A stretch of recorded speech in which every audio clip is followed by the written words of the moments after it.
आप सभी का स्वागत है। आज हम सुनाने जा रहे हैं पत्थर कैसे बना भगवान। कई बार जब लोग जीवन में काम करना शुरू करते हैं तब उन्हें बहुत ज़्यादा दर्द होता है, तकलीफ होती है, उन्हें बहुत ज़्यादा मेहनत करना पड़ता है और ये बात उनसे बर्दाश्त नहीं हो पाती है। उनका शरीर जवाब दे देता है और वह उस काम को छोड़कर किसी और तरकीब से सफल होने का प्रयास करते रहते हैं। लेकिन याद रखिएगा, इस प्रकार से कोई भी व्यक्ति जीवन में सफल नहीं हो पाता है। याद रखिएगा कि सफलता का मार्ग मेहनत, दर्द और तकलीफ से होकर गुजरेगा और यह आपको सहना ही पड़ेगा, तो इसके लिए आप हमेशा तैयार रहिए। तो चलिए इस बात को एक कहानी के माध्यम से समझते हैं। एक बार एक मृत्युकार अपनी छीनी और हथौड़े से एक पत्थर को भगवान की मूर्त का आकार देने का प्रयास कर रहा था। जैसे ही वही छीनी पर अपना हथौड़ा चलाता, वह पत्थर चिल्लाने लगता और कहने लगता कि ये क्या कर रहे हो, मुझे इतना मार क्यों रहे हो, मुझे बहुत दुख हो रहा है, तकलीफ हो रही है, पीड़ा हो रही है, मुझे अपने हाल पर छोड़ दो और यहाँ से चले जाओ। मूर्तिकार ने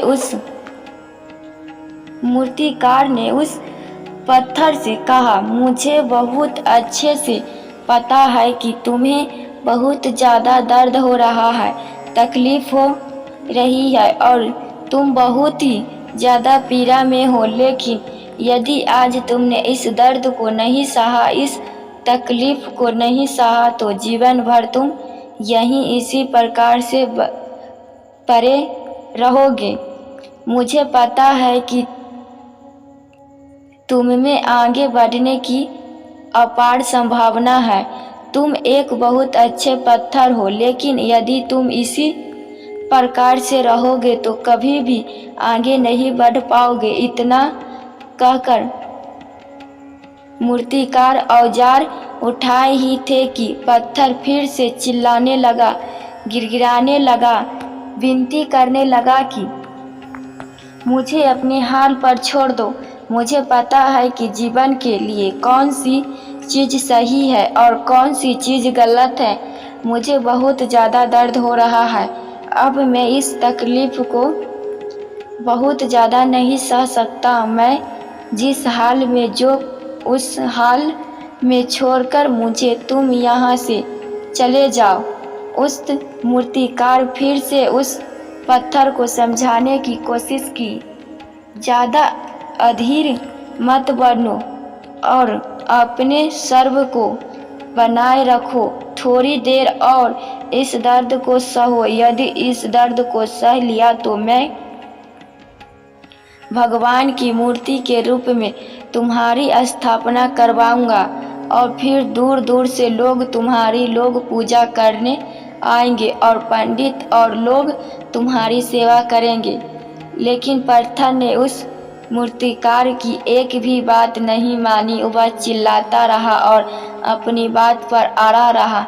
मूर्तिकार में उस पत्थर को समझाने की बहुत कोशिश की, लेकिन वह पत्थर नहीं माना। अब मूर्तिकार भी थक चुका था और वह उस पत्थर को छोड़कर आगे बढ़ गया और थोड़ी ही दूर जाकर देखा कि एक और बहुत ही अच्छा पत्थर वहाँ पड़ा हुआ है। उसने छीनी और हथौड़े उठाई और उस पत्थर को मूर्ति बनाने के लिए वह तैयार हो गया।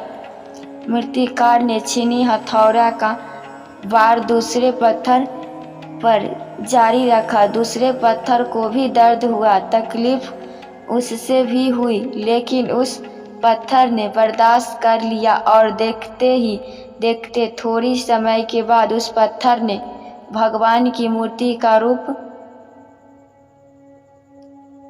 धार कर लिया। थोड़ी दिन बाद उस मूर्ति की एक मंदिर में स्थापना हो गई। धीरे धीरे करके लोग वह पूजा पाठ करने आने लगे। लोग की मान्यताएं वहाँ से पूरी होने लगी और वह मंदिर बहुत ही ज़्यादा प्रसिद्ध हो गया। अब धीरे धीरे करके दूर दूर के गांव से लोग वहां पूजा पाठ करने आने लगे। फिर एक दिन और उसे पत्थर को उसी मंदिर में लाया गया और उसे एक कोने में रख दिया गया। अब लोग आते और उस पर नारियल फोड़ते।